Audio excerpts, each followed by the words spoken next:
Po muna sir.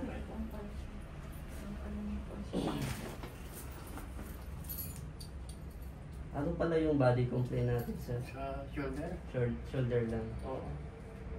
Shoulder tsaka yung... Makisig pa tayo sa 68 ah. Makisig pa sa 68? Senior na senior na.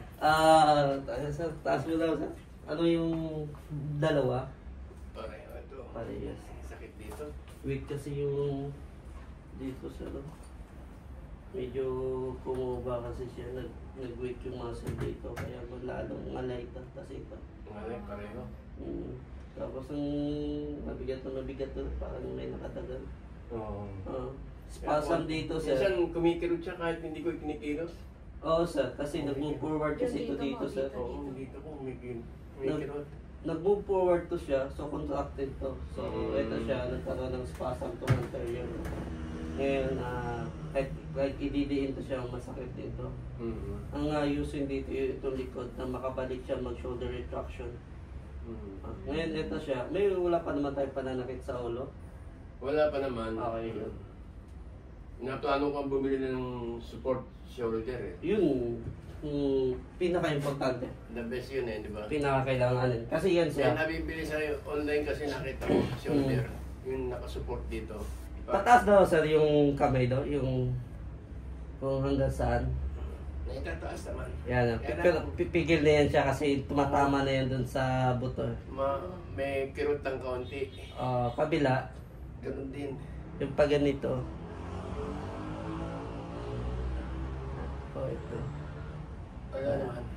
Nagre-relax kasi yan sa pag ganito mo. Yan yung pinakailanganin. Bumalik yung strengthening dun sa likod para hindi ka mangalay. So normal lang yung nararamdaman mo na may bumababa sa part. So gagawin natin dyan sir, pag in-adjust natin yan, may konting changes lang. Kasi ang magre-reset niyan is yung exercise na ibibigay namin, pang shoulder retraction, strengthening ng back siya. Yun siya, pwedeng kahit hindi mo na siya ipamassage, hindi na lahat. Gawin mo lang yung exercise, kasi yan siya, postural yung problem. Tapos nagkaroon ng spasm yung mga dinidiin natin. Itong area na to, madalas yan. Yan. So ito yung dudurugin natin sa hilot, tapos i-adjust siya. Tapos kayo nagagawa dun sa stretching. Na everyday naman yung gagawin nyo sa bahay niya. Patanggal na lang ako ng damit sir.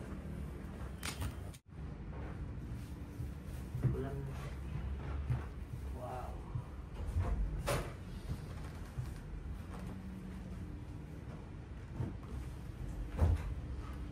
Isa yung tayo sa nangihipit na ugat.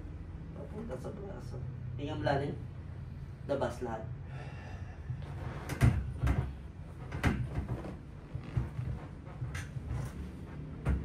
Okay, relax lang ako lang mag-aangat.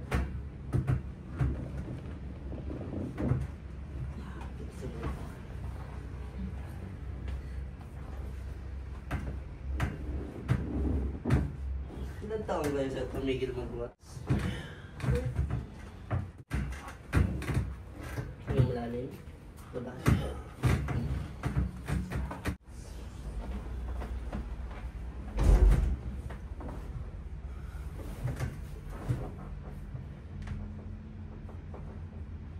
Manhit pa yung mga pako mo.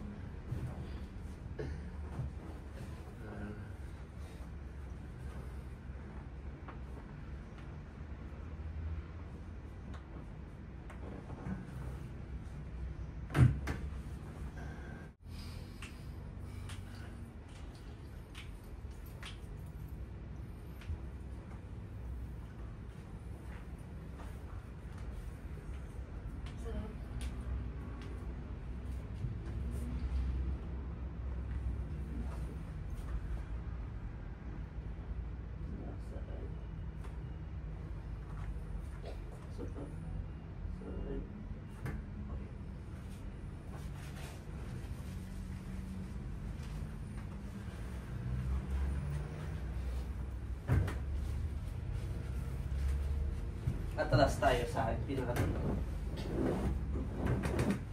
So, ang pinakakailangan, i-retract mo yung shoulder din. Dapat nakaganito lagi. Makahold po na ilang seconds.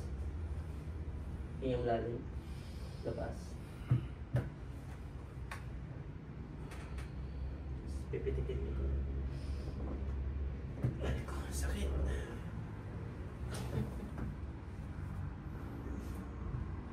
Sakit. Sakit dyan. Na-stretch kasi yung mga muscle. Madalas napupunit mga ganun mo. Sakit. Ang purpose ng mga exercise na yun, para mapumigay yung mga muscle na yun. Okay na. Yan yung malalim. Labas. Ulit ito ha. Relax lang. Hindi ka ano eh. Kamay dito dalawa. Mas malakas yung kamera. Yan yung malalim. Labas.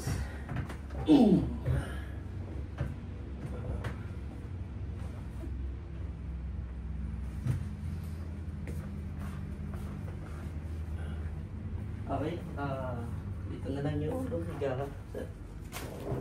Yaya.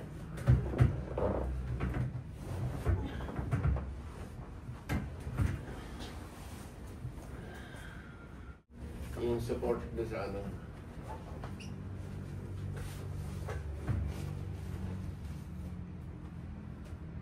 Okay, close yung mouth lang. Huwag lalabas yung dila. Huwag agad babangon after nito. Hinga malalim. Labas. Close your mouth.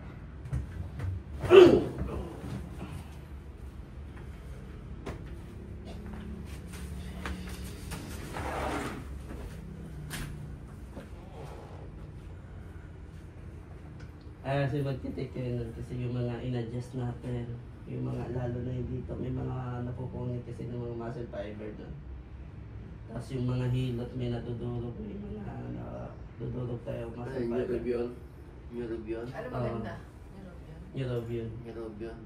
Yun siya, tutulungan, ang gamit lang naman niya, tutulungan kayo i-repair. Parang mabilis magpagaling lang. Once a day lang naman yan, di ba? Mm. Yung tablet. Tapos observe mo lang siya ng mga 3 weeks. Tapos, ang yun nga, ang sinabi ko kanina, ang pinaka magre-reset nito is yung mobility exercise. Malaking tulong din yung support talaga. Kasi ito siya, postural. Postural lang to siya na problema, wala talaga problema gaano yung mga muscle. Tapos, yung posture niya pag tumagal, itong anterior yung tatamaan niya. Kasi siya yung magkukontract. Masakit yun pag ginanito mo yung stretcher. Masakit niya kasi kung contract Oo, niya. dati masakit talaga pag ginaganyan ko. Kailangan lambitin. Pwede rin ito. Ganyan. Dumbbell pullover pala. Nakakatulong. Nakahiga ka lang. Ito, yan. Taas mo kamay mo kasi ito baba. Nakatulong pala yun. Dumbbell. Tatlo, lats pull down, dumbbell pullover o bent over, dumbbell row. Ayan, pwede na bumangon. Check mo ulit. Kung nagbawas pa. Gusto ang pakiramdam? Okay lang naman. Medyo guminhawa ng konti. Hanggang konti-konti lang talaga itutulog natin, sir. At least nagwagutukan yung buto. Basta magre-reset niyan, sir, yung stretching natin. Yan talaga. Postural kasi, ang posture kasi hindi siya basta-basta natatanggal. Pwede naman, once a month ka magpaan. Para preventive care, pwede. Pwede.